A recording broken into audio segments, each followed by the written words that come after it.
The essence of greatness is the perception that virtue is enough. Ralph Waldo Emerson. You ever feel like you're stuck between worlds? Like you're too Asian for America, but too American for your Asian family or the motherland your family once came from? Like your face tells one story, but your heart is somewhere else entirely. I know that feeling. I've lived that feeling.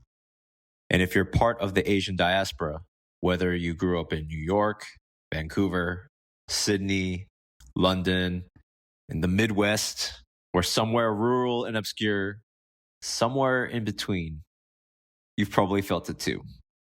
Not quite at home in your skin, not quite at peace with your place, always wondering if you're too much or not enough for anyone, for anything. And I want to talk about that today. I don't know if this makes sense, but I want to do it through the lens of someone you probably wouldn't expect. Marcus Aurelius.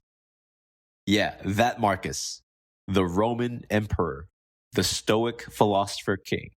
Today, we talk about one of the greatest works in the history of Western civilization and all mankind, Meditations, made from the personal journal of a man who understood the depths of human struggle and suffering, and yet persevered to the pinnacle of virtue for all mankind to aspire for the rest of eternity.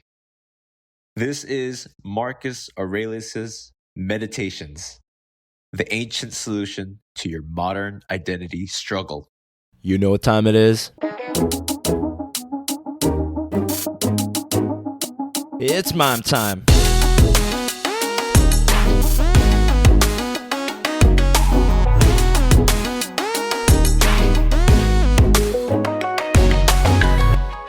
Welcome to Mime Time. I say Mime Time is a show about overcoming the identity struggle for the Asian diaspora or coming to peace with one's identity. This show is really just the ramblings of a guy who grew up lost, miserable, and confused about his identity as a Korean Asian American. That's me, Mime. I just can't stop thinking about it, reiterating upon it, spurging about it. I don't even know what I'm doing or where I'm going with this podcast necessarily, but all I know is I wish I was listening to conversations and ideas like this when I was a kid. Not that I have it all figured out, but that it would have helped me a lot to know I'm not alone in these struggles.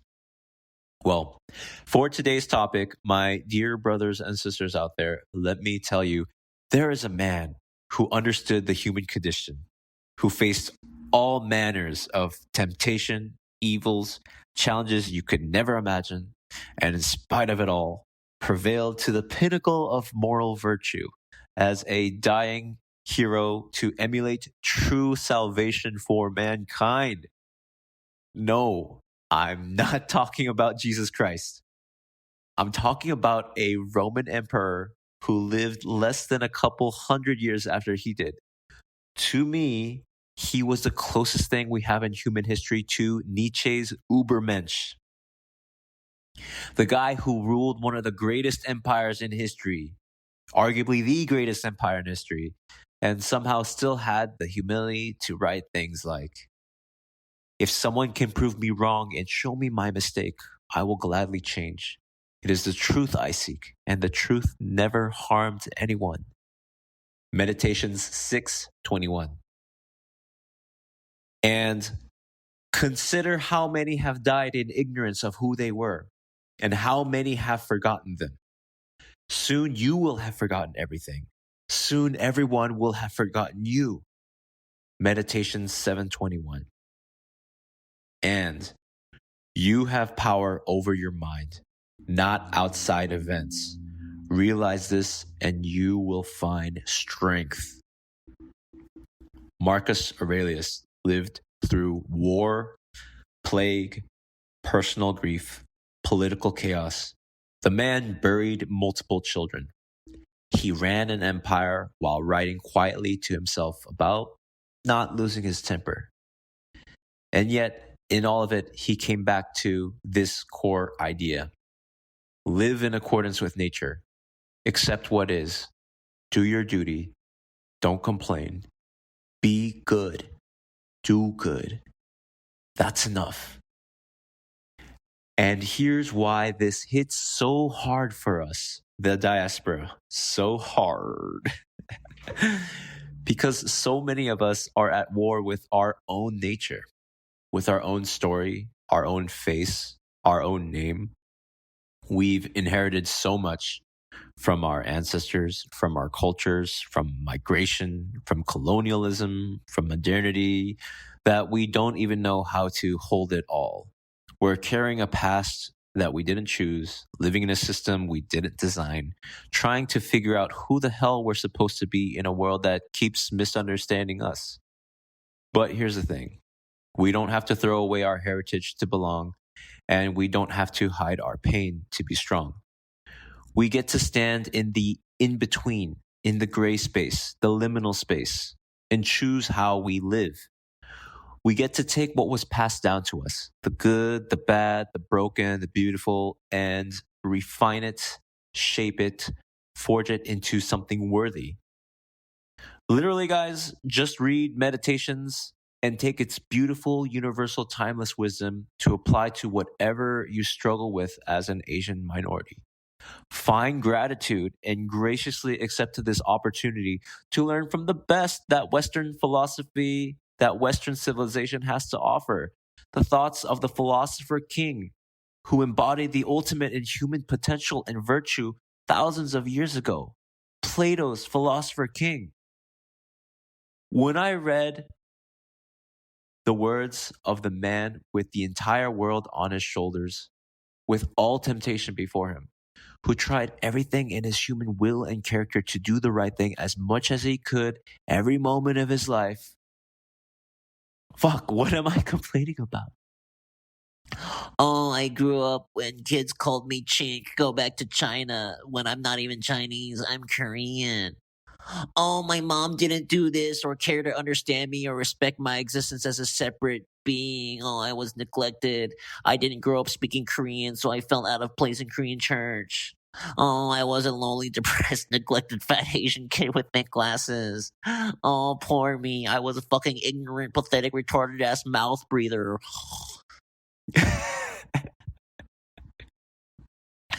All that shit, all my past traumas, the discrimination I faced or whatever, all that complaining, whatever, I'm going to die. Nobody cares now, and nobody's going to care when I die, and long after I die.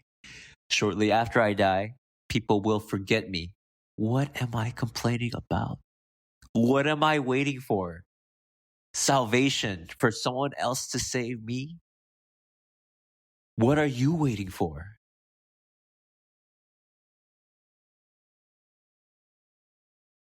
Friends, I want you to indulge me, and I want you to imagine that this is the voice of Marcus Aurelius. Okay, this is his letter to the Asian diaspora. To those who feel out of place in this world, to those who carry names that others stumble over, faces that others misunderstand, histories that others overlook, listen to me. You were born where you were meant to be born. You are who you were meant to be. Nature, which spins the stars and stirs the seas, has spun you too, perfectly fitted to your task, though you may not yet see it. You wonder, perhaps, why was I made so different? Why must I carry the weight of two worlds? Why does my skin or my speech set me apart? But to ask this is to ask why the sun is not the moon or why the cedar does not grow like the vine. Difference is not a flaw. It is the very richness of the world. On family expectations. Your family, they carry hopes and burdens of their own. Some will urge you to cling to the old ways, fearing you will lose yourself. Others will push you toward full assimilation, fearing you will be forever left behind. You must be patient with them. Remember, their fears come not from malice, but from love. Even if it is a clumsy love, a heavy love, a desperate love. You are not their puppets. nor their rebel. You are the steward of the blood they have passed to you, to honor, to refine, to pass on brighter than before. Honor your ancestors not by blind obedience, nor by angry rejection, but by living well, by carrying what is worthy and leaving behind what is not, by creating a life that neither forgets its roots nor strangles itself with them. On the pressure to assimilate, you may feel the world pressing against you, a pressure to fit in, to smooth out your edges, to forget the stories your grandparents told you. But know this, what you are asked to abandon is often the most precious part of you. Not all customs are perfect. Some must be questioned. But the core, the resilience, the language, the laughter, the reverence for elders, the sorrow and joy stitched into your soul, these are treasures. To sever yourself from them for the sake of fleeting approval is to become like a tree that severs its own roots, hoping to sway with every new breeze. Stand firm instead. Know who you are. Bend with the winds of change, but do not break. On pain, anger, and resentment. Pain will come. You will be mocked. You will be overlooked, underestimated, made to feel strange. When anger rises in you, as it surely will, do not fear it. Anger is a natural fire, but it must be governed, lest it consume you. Use it as the blacksmith uses the flame, not to destroy, but to forge. Let your anger teach you where the world is broken. Let your anger move you to right injustice, in yourself first, then in others, with calm strength, not blind rage. The man who is consumed by hatred becomes what he hates. The man who tempers his anger into resolve becomes unbreakable. On belonging and the whole, you wonder where you belong. You belong to all things. You are a limb of the greater body, not a mistake grafted onto it. East or west, old or new, immigrant or native born, these are accidents of geography and time. What matters is your soul, whether it is just, courageous, temperate, and wise.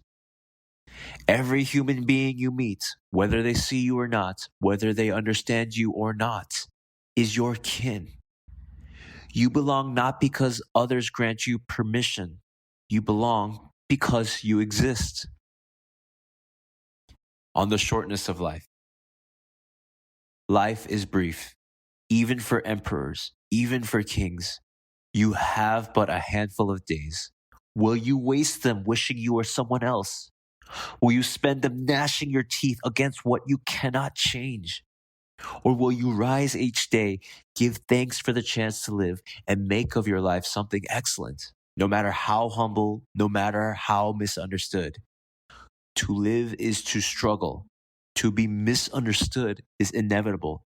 But to be at peace with your place and to do your duty with a full heart, this is to live with wisdom.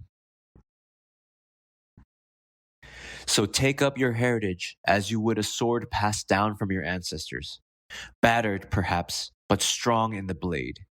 Carry it well, sharpen it with virtue, and remember, you were not born by accident. The gods have shaped you. Nature has called you. You are part of the whole. Say to yourself each morning, I was made for this. I accept myself. I accept my place. I will do my work in this world without bitterness, and when the time comes, I will return to the stars without regret. This is peace. This is freedom. Okay, that's it. All that is just what ChatGPT came up with. I asked ChatGPT what Marcus Aurelius would say to the Asian diaspora, and this is what I got. So take it all for a grain of salt, right? You might have your own interpretations. It might sound like gibberish to you, but I think there's some ideas in there that you could take to heart, right? Just whatever helps you in your journey. Now, let's delve into some actual quotes from meditations that speak powerfully to identity, acceptance, and one's place in the universe, reframed to resonate with someone struggling with their cultural or ethnic background. And guess what? If you're listening to this, that might be you. Idea number one: you are part of the whole. Do not fight your nature. Meditations, Book 2, Verse 1. When you wake up in the morning, tell yourself, the people I deal with today will be meddling, ungrateful, arrogant, dishonest, jealous, and surly. They are like this because they can't tell good from evil. But I have seen the beauty of good and the ugliness of evil, and have recognized that the wrongdoer has a nature related to my own, not of the same blood or birth, but the same mind, and possessing a share of the divine. And so none of them can hurt me. No one can implicate me in ugliness, nor can I feel angry at my relative or hate him.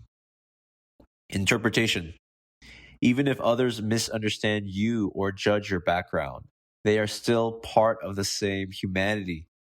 Don't resent their ignorance. Remember, we all come from the same source. To be Asian in a world that may not understand you is not a curse. It's a calling to live with dignity and strength amid misunderstanding. Idea number two: accept everything that comes from nature. Meditations, Book 4, Verse 40 says, the world as a living being, one nature, one soul. Keep that in mind. And how everything feeds into that single experience, moves with a single motion, and how everything helps produce everything else, spun and woven together. Interpretation: your culture, your heritage, these are not accidents. You are not meant to be someone else. You are exactly where nature placed you. To accept yourself fully, including your family, language, and upbringing, is to align yourself with the order of the universe. Idea number three: what matters is how you act. Meditations, Book 6, Verse 2 says, just that you do the right thing. The rest doesn't matter. Cold or warm, tired or well rested, despised or honored, dying or busy with other assignments. Because dying too is one of our assignments in life. There as well, to do what needs doing. Interpretation: you may not be able to control how people see you, but you can control what you do and how you carry yourself. That is your art. Let your actions reflect your values, your strength, your humanity. Your character is your true identity. Idea number 4: the whole is perfect, so are its parts. Okay, this is a long one. Let's start with Meditations, Book 10, Verse 5. Whatever happens to you has been waiting to happen since the beginning of time. The twining strands of fate wove both of them together, your own existence and the things that happen to you. And now, Verse 6 says, whether it's atoms or nature, the first thing to be said is this: I am a part of a world controlled by nature. Secondly, that I have a relationship with other similar parts. And with that in mind, I have no right, as a part, to complain about what is assigned me by the whole. Because what benefits the whole can't harm the parts, and the whole does nothing that doesn't benefit it. That's a trait shared by all natures, but the nature of the world is defined by a second characteristic as well. No outside force can compel it to cause itself harm. So by keeping in mind the whole I form a part of, I'll accept whatever happens. And because of my relationship to other parts, I will do nothing selfish, but aim instead to join them to direct my every action toward what benefits us all and to avoid what doesn't. If I do all that, then my life should go smoothly, as you might expect a citizen's life to go. one whose actions serve his fellow citizens, and who embraces the community's decree. Interpretation: you are not an outsider. You are a necessary part of the cosmos. Just by existing as you are, shaped by your family, your culture, your language, you belong. You are not here by mistake. You are not a mistake. You are part of a vast living system, and your job is simply to live in accordance with truth and nature, not resentment. At the beginning of this episode, I said we get to take what was passed down to us, the good, the bad, the broken, the beautiful, and refine it, shape it, forge it into something worthy. Marcus would say, accept what nature has given you. That includes your face, your blood, your family, your story. He would say, this is the raw material you've been given. Your job is to use it well. You're not a mistake. You're not an accident. You are a necessary branch of the great tree of the universe. You don't need the world's permission to be whole. You don't need to fit a mold to matter. You belong because you exist, because you breathe, because you have the capacity to live with virtue, to act justly, to think clearly, to speak truthfully, to love courageously. So, what does that look like practically? It might look like choosing to carry your family name with quiet pride, choosing to forgive the silence, the shame, the pressure, and still walk with dignity, choosing to learn the language you were never taught, maybe, or cook the food you once felt embarrassed about, choosing to stay soft in a world that tried to harden you, or perhaps being stoic in a chaotic world. It means waking up and saying, I am exactly where I need to be. I may not understand everything about myself or the world, but I am not broken. I am becoming, and I will live this life with humility, grace, and strength. You get to create your identity like a sculptor working with stone, not by pretending you're someone else, but by removing everything that isn't truly you. That's what Marcus did. And we're lucky. We get to learn from both East and West. We get to learn from our elders, our ancestors, our heritage, and from the Stoics like Marcus, Seneca, Epictetus. We get to take all these traditions, cultures, philosophies, ideas, and synthesize the best of East and West. The best of East and West. Isn't that an amazing gift? Don't let the world make you ashamed of that. You're not stuck between two cultures. You are the bridge. You are the yin and yang of East and West. Do you see what I do there? Did you see what I did there? You are the future. So keep walking, keep refining, keep building a life that honors where you come from and where you're going. Not with bitterness, not with resentment, but with purpose, with peace, with virtue. And having said all that, all this crazy motherfucking shit we went through, wars, famine, discrimination, being told to go back to China even if you're not Chinese, intergenerational trauma, domestic abuse, psychological manipulation to your detriment, fighting with our families, resenting our mother culture, hating ourselves, not wishing we were born, wishing we could just die and not exist, wondering why we're here. In the end, we all fucking die and nobody will remember us. Empires rise and fall into the dust eternally, again and again and again, and nobody gives a fuck about you. Nobody gives a fuck about my identity struggle or this goofy ass podcast where I talk all this shit. We all return to the source. What does it matter, my brothers and sisters? We all die. We're just here for not even a split second in eternity. Let the meaninglessness of the eternal void inspire you, not to nihilistic depression, but liberate you to purpose and virtue, living a good life, being a good, virtuous person, serving others, and honoring your ancestors, and doing your best anyway. When you don't know who you are, just be virtuous. Be a good person. That's all you can do. And maybe that's what being a Stoic in the 21st century diaspora looks like. I invite you to consider that's your path now. So breathe deep, stand tall, and live it well. Make the ancestors proud of you. The ancestors you never met, yet you are. You are literally the living incarnation of your ancestors. You have everything you need inside you to be a good person and to live a good life. Okay, that's all the time for today's rambling. Thank you so much for listening to today's episode of Mime Time. Please check out the links that I'm going to put in the description for this podcast episode. There's a few videos you can check out. One is the Daily Stoic YouTube channel by Ryan Holiday, great author, huge inspiration, who turned me into Marcus Aurelius and Meditations big time.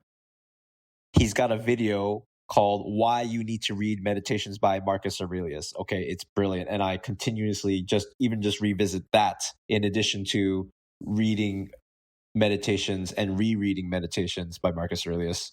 And the second link is just the audiobook by someone who read Marcus Aurelius' Meditations.